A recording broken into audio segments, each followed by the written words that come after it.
Picking up where we left off. This is Sabre stool tops, part 2. So we've got our glue ups over here. They've dried for a full 24 hours. They do not need to dry that long. 20 to 30 minutes and we could have unclamped them, but I was the last one for the day. So I left them there. We're gonna undo our clamps. And there's probably gonna be somebody in line who's gonna be like, hey, are you done with those? Can I have them? If not, ooh, it's stuck.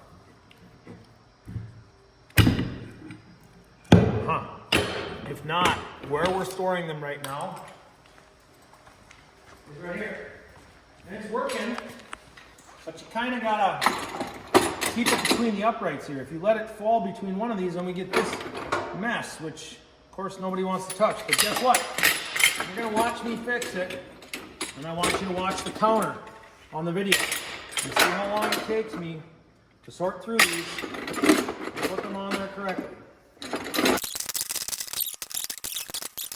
They're in there where they can't fall out, and that was probably 1 minute's time for me to reorganize this, right? So taking that effort matters, sorting matters, stacking things up neatly and putting them in order matters.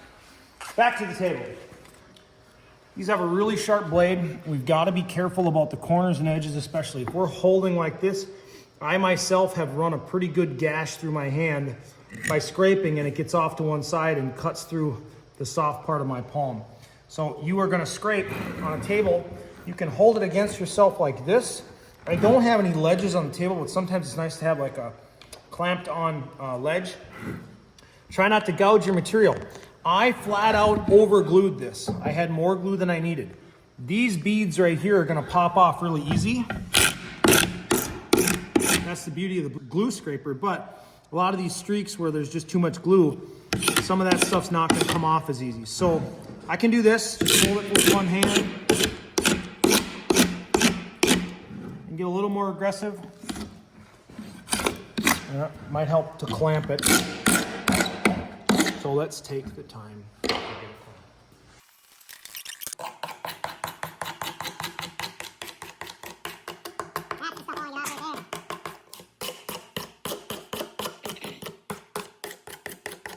Now my panels, what I'm looking for here is how did I do between my individual boards?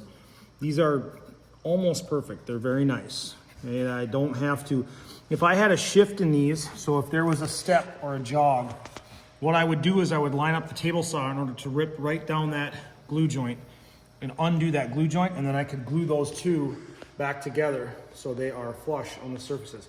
So it's not a scrap, like a total loss if one of them doesn't line up.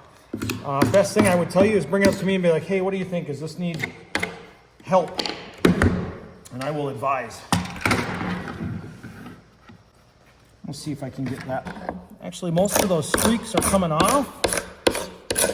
We just don't want to gouge the wood, okay? So we don't want to catch an edge or a corner like this and gouge the wood. We'll have to sand or plane it to be a lot thinner.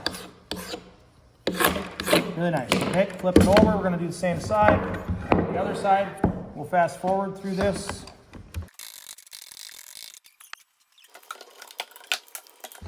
Okay, what seems like it would take a long time to put 2 clamps and a clamped straight edge on the table really probably took me 30 seconds there. So now, instead of fighting around that clamp, I'm getting a little gougey there. Gotta be careful, a little gougey. You don't wanna be shaving off too much wood. Flip it over, flip it around 180 and give it another run. All right, that's pretty good. That's maybe as far as I'm gonna need to get it.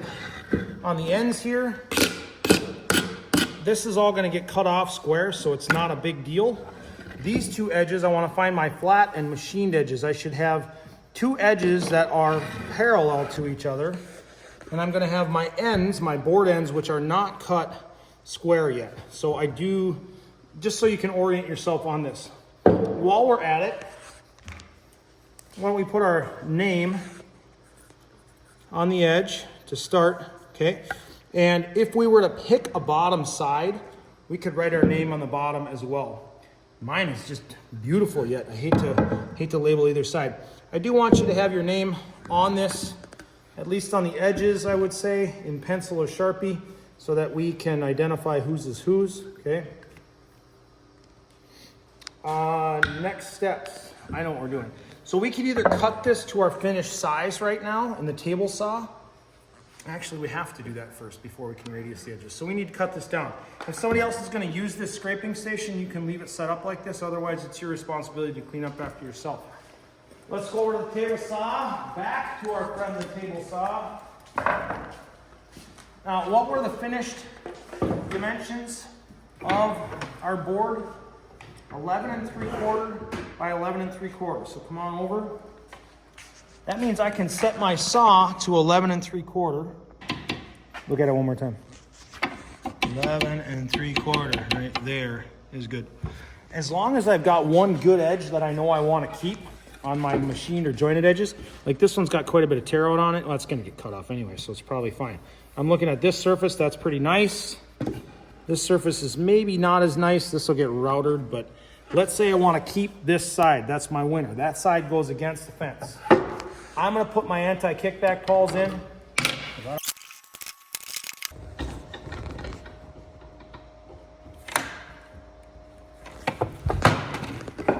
Okay, so sending this through, again, want to make sure that I've got zero gap here, that I'm tight to the fence. There's going to be a little bit of a twist to this because it's as wide as it is long, or in some cases wider. So I'm just going to have to give a good push right here. Send this all the way through. I am staying clear of the material, and I'm actually going to move my outfeed table in a little bit so that hopefully it catches.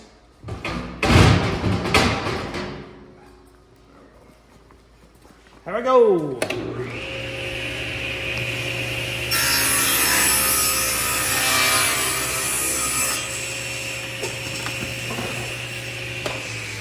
Okay, what would seem logical is like, oh, I ripped it down to my finish.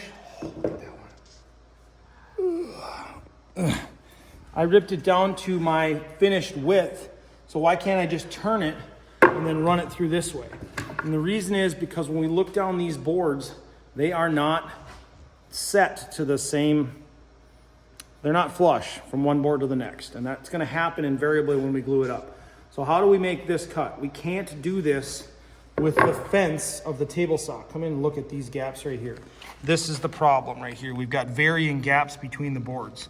So we have two options really. One option is we can learn to use the miter gauge. And the miter gauge does not get used in conjunction with the fence. It gets used separately. We could set up with the miter gauge here, and we feed this through in order to cut this off. This is an option. My preference, I think, is going to have you use the compound miter saw. So we've got our big guy here, the 12-inch compound miter. Best one for this because it's got the greatest reach. It's going to be able to handle this cut no problem. The 10-inch saws should do it as well. So let's just go over to the Makita and see if it's going to do it. It'd be nice if it did it in one cut. Ooh, it'll do it if it's 11 3/4. So what I'm going to do is, let's check my measurements again here, see if I've got 12 1/4. I do, I'm at 12 1/4. So I can take a clearing cut off of one side. Just want to take about a blade width and get it squared. I'm tight up to the back of the fence here. I'm going to slide over, and all I want to do is take about a blade width off, a full blade width. So I've got something on each side of the blade. There we go, okay? And I'm going to cut that all the way through, starting all the way back, down, and then push. I should say starting all the way forward or towards you, push down and cut through, and then push to the back, okay?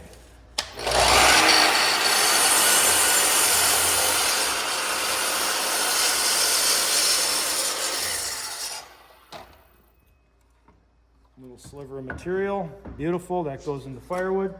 Now I make my finish dimension mark on here. I want to go 11 3/4. Got a mark right there. As long as I'm comfortable with moving over to the other side of the saw, I can just shift down. You know, my mark, oh yeah, I can do it right here.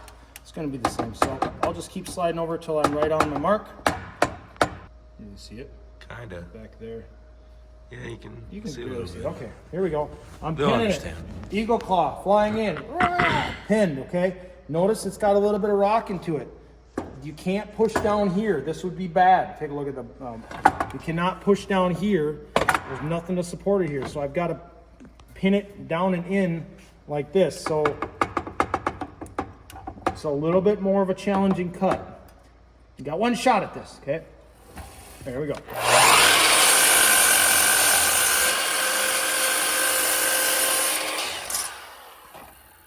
Let's see how I did. It's gonna be a little short, I think. Yeet. That's pretty good. Pretty good. Okay. Sweat. So 11 3/4 by 11 3/4 finished dimensions. Next steps in the process. It can either go through the planer like this if the planer is available, and we're going to do, it's basically a separate video on how to use the planer, or we can radius and round off our corners, and we're going to do that next. One of our fine substitutes for the district. Yeah. So what we're doing here is we're just using a solo cup. This is actually a 3-inch diameter, 1.5 inch radius. And we're going to put this flush to the two edges here and draw what we're going to remove. X. Go around on all 4 corners and do that. Okay, so there's a couple, I gotta keep going here. Keep going. Yeah. And exactly in the proper. There's a couple ways we can remove this. Bandsaw, we gotta be careful about not going too sharp. We can just basically nip away at this with the bandsaw and get it close down to that line. So let's do that.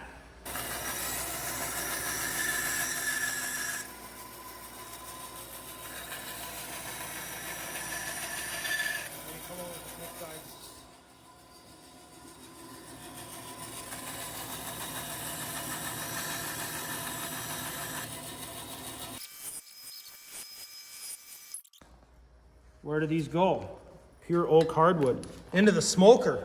Or, better yet, into our firewood side.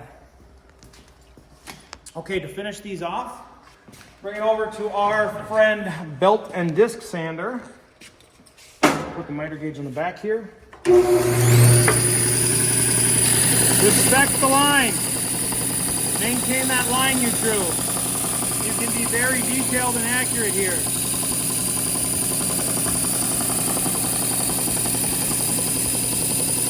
Feather that all the way out to the edge there.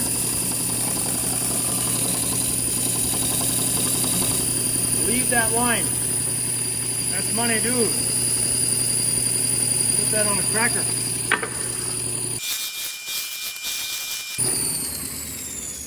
Okay, so we are radius all 4 corners. This is an 1.5 inch radius. I think I actually drew it wrong on the plans. I think I put it as 1.25 inches. And the lens is dirty too there. So this is an 1.5 inch radius or solo cup radius. Next step. If I were going to do this sequentially, according to woodworking procedures, I would run it through the planer. So we're going to do that next.